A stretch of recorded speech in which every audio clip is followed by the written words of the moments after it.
welcome to my YouTube channel.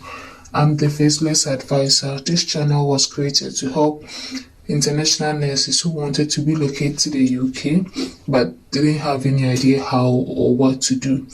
So I'm just helping in my own little way how you can come to the UK as a nurse without having to pay any money to any agency. You have to just read wide, search wide, and do everything by yourself, and then by God's grace you might find yourself in the UK.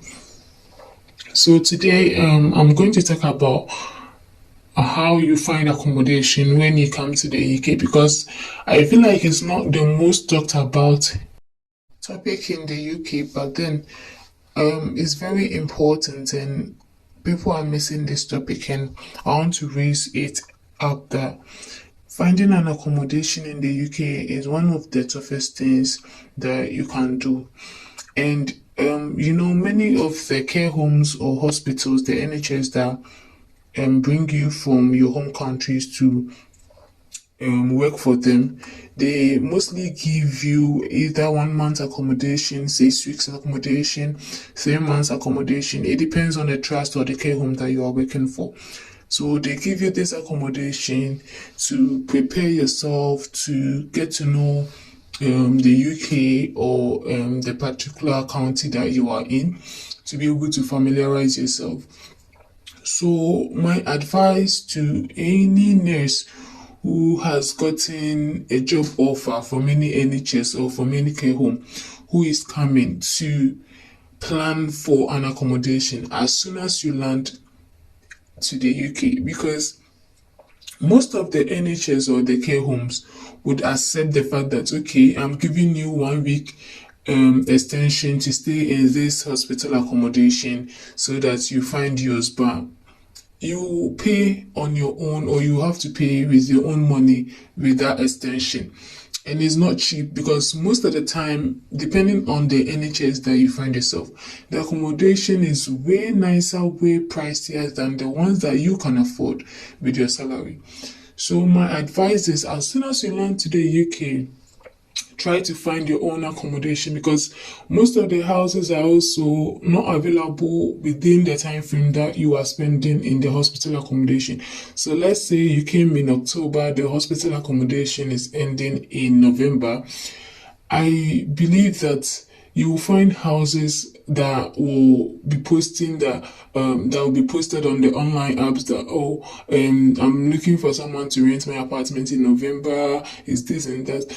So you hit the person up, or you hit the agency up, and then you move from there. So these are the sites that I know that is easy to manipulate or easy to access if you want an accommodation.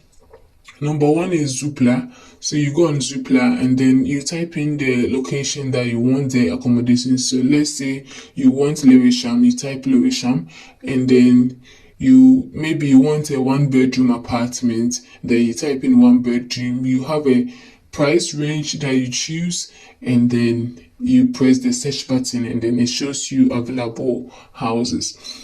You go on Spare Room. Spare Room mostly have the owners of the house who puts the information out there, so you have to contact the owners before any transaction can go on. And Spare Room can be quite tedious, as most of the owners are putting a price on their money, their messages. So if you want to send them a message, you have to pay a certain amount before you can get access to sending them a message, which can, because maybe after the message no reply, or after the message they do not even return your message, or they do. And most of the time they don't have their contact numbers on Spare Room, so it's quite difficult using Spare Room.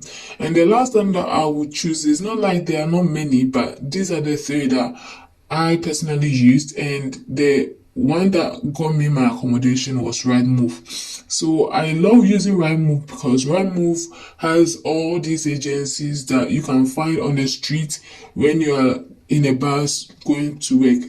They have Acorn, they have so many.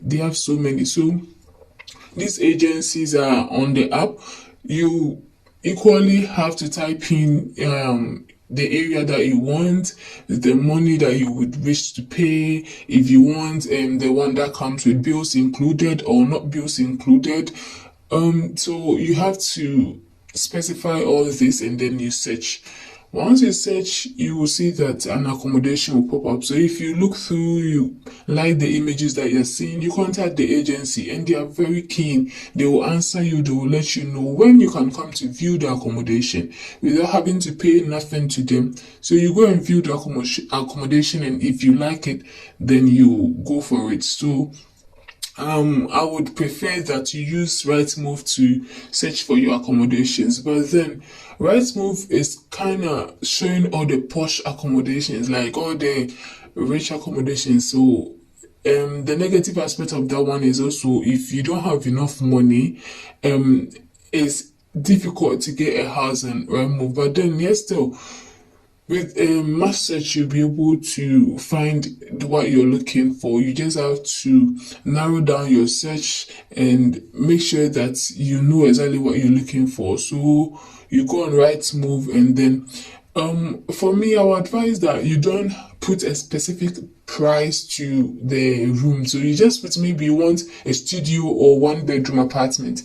So a studio is an ensuite room where you have your own bathroom, you have your own bed, like you share nothing with no one.